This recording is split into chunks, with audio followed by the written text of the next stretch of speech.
Welcome to Confidence Bites. Start your week the confident way with short, juicy confidence takeaways brought to you by Stuart Elliott from Double C Coaching. Hi there. Welcome back to Confidence Bites. My name's Stuart Elliott and I'm your host for this exciting show. Now today I want to continue the theme from the previous show about good conversations. And I want to specifically talk about acceptance and refusal in a two-way conversation.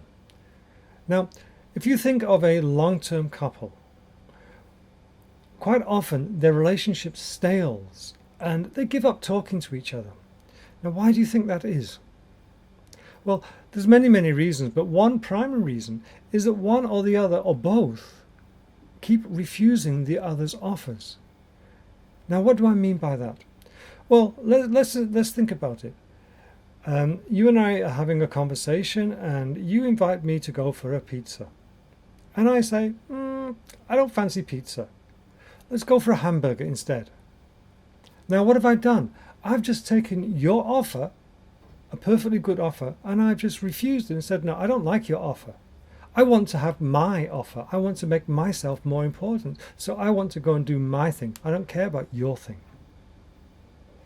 And this can be a very subtle interchange, and there's so many variations on it, but it's something to become aware of, because over time, if I keep refusing everything you offer, then you are going to stop wanting to be with me so much. You're going to stop making offers to me.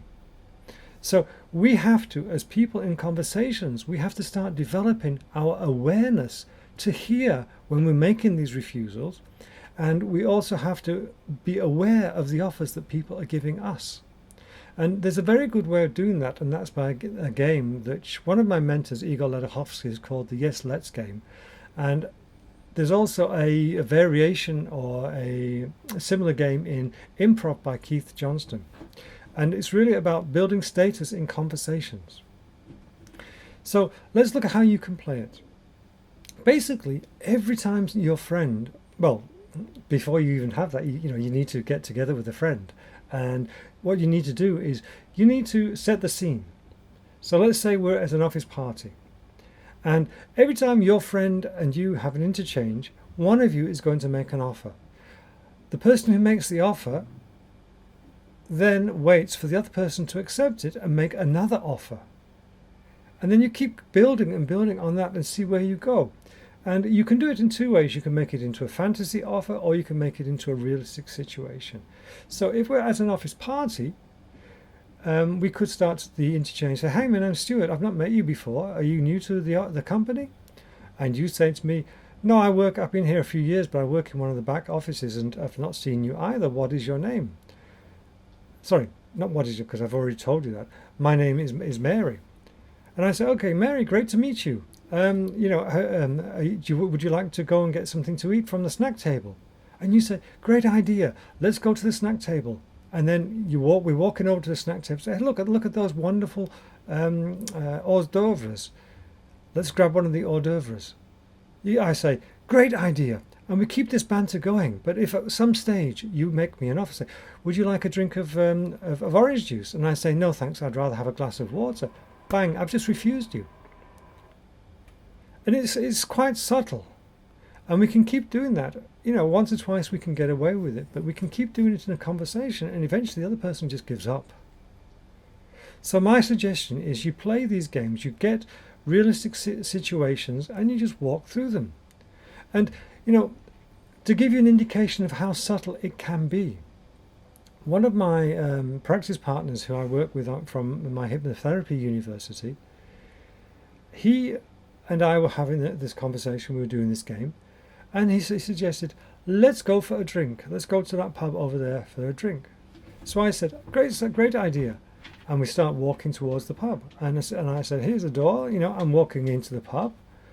And as we walk into the pub, we get to the bar. And I said, okay, what would you like to have to drink? And he immediately felt that I'd refused him. Now, from my point of view, I was being polite. I was being respectful to him because I was asking him what he wants to drink.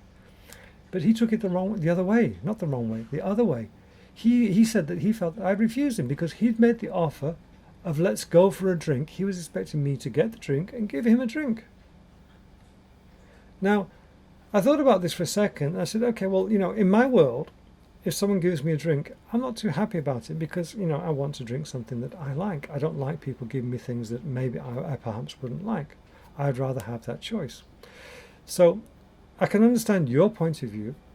So what about if I change the wording to say, I'm having a bitter, would you like the same? Now, he said, it's okay, that is okay, he can accept that. It's a very slight change, and to me it's still, in his language, a refusal, but he didn't see it that way. So this is just an indication of how subtle it can be. And there's a wonderful book by Keith Johnson called Improv, IMPROV. You can get it on Amazon. And it's about improvisational theatre. And there are many, many exercises and activities, based around this and status and all types of things. And I just want to read you a paragraph from it just to show you, how this can also play out in real life again. So Keith Johnson was saying, in my own case, I was astounded to find that when I thought I was being friendly, I was actually being hostile.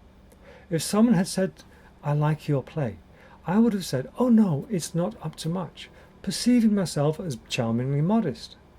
In reality, I would have been implying that my admirer had bad taste.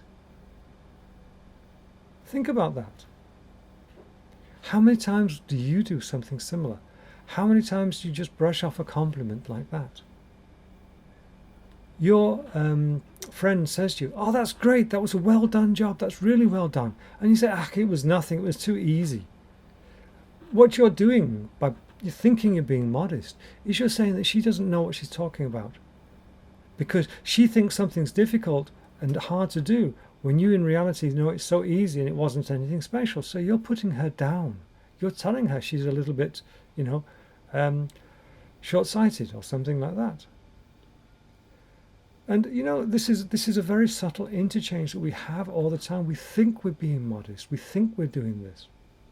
And we don't realize how much we could be hurting somebody. And as I say, it builds up over time. And eventually people stop complimenting. They stop making offers because they keep getting rejected. And this can then sap your confidence from 2 points. One is that if you're the one who's always been rejected, your confidence goes down because you've just been told you're a little bit silly because you don't understand how easy something was. Another way is that your friends don't want to talk to you, so you think there must be something wrong with you, and you don't realize it's just a subtle play on the conversation. Let me give you another example, and I did this the other day, and I know about it, I still did it. This is how insidious it is. Okay?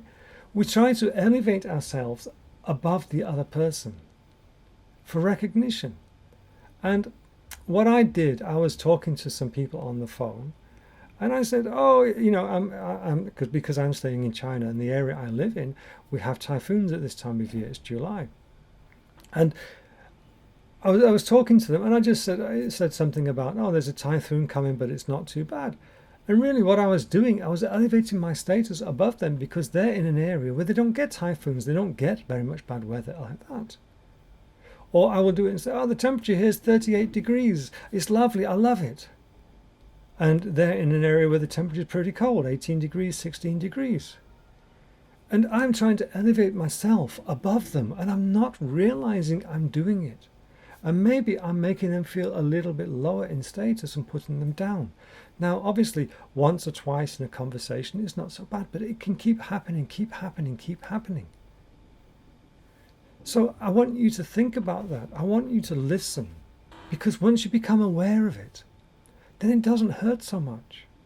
You realize that the other person doesn't know. And they're not deliberately putting you down. It's just something that happens without them understanding what they're doing.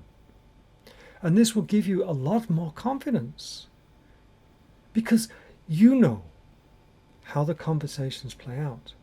You've become aware through the game I asked you to start playing with your friends. You've become aware of the subtleties of the conversation. You're listening to the word plays. And sometimes you will not see a change you won't hear a change in their tone.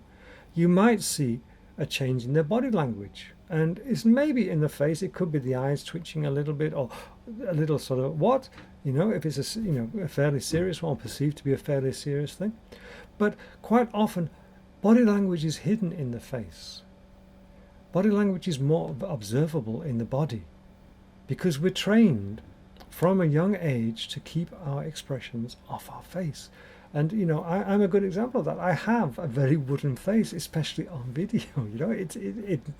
It's a lot of effort for me to learn to smile and to expand my emotions into my face, because over the time when I was younger, I was shy, and I put on this front, and I thought everybody would like it because it's a sophisticated front, but they took it as standoffish. Now I've realized that, and I'm working on making my face more expressionable. So this is something that you need to become aware of. Look at the whole body, and when you're having the conversation and you think there's a refusal, see what their body does. And if you want to find out any more about body language, there's a really good book. It's called What Everybody's Saying. And it's written by a guy called Joe Navarro, who used to be an FBI agent and interrogator. And he's got some really interesting information in that book about the subtleties of body language, and how you can't just take one little thing. You've got to take all the little things and put them into a big picture. So if you want to know more about body language, that's a really good resource for you to get. And think about it. When you're talking with your friends in a normal conversation, do they suddenly do this, or do they have a reaction, or is there a different tone in their voice, or do they go quiet and start being a bit more considering?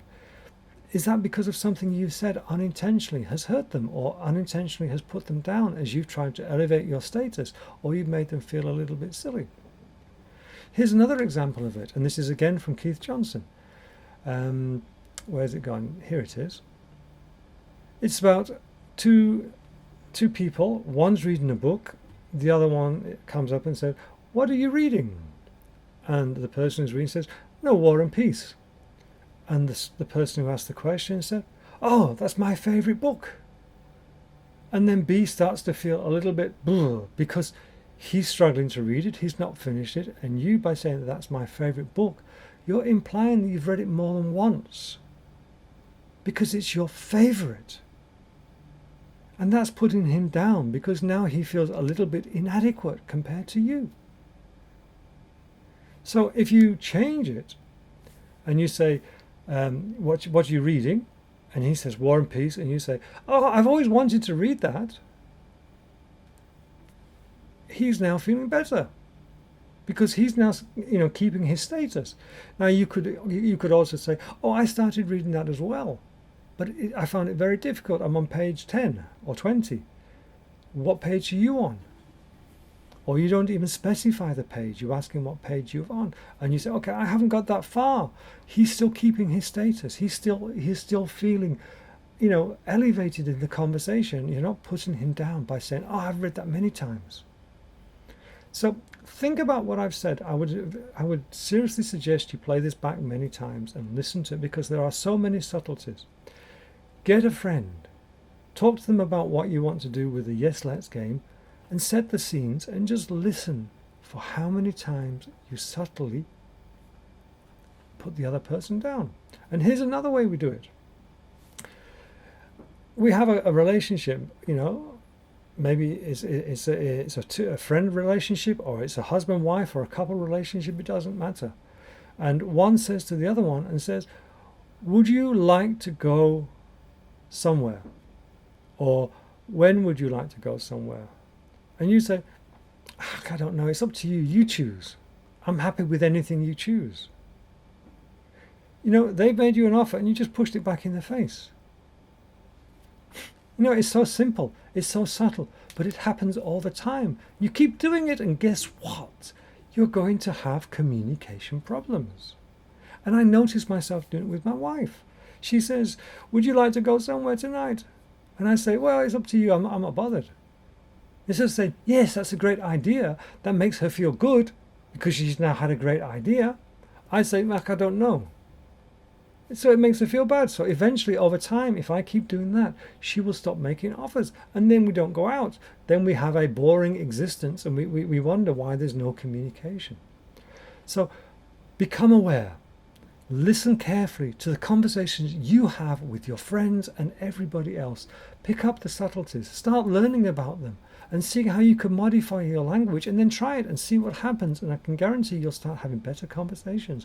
And when you have better conversations, people will like you. And when they like you, you'll like yourself because you feel more confident in yourself. It's a wonderful spiral. So you go away, practice the game, get confident every day. Get more confident every day. And thank you. And I'll see you next week.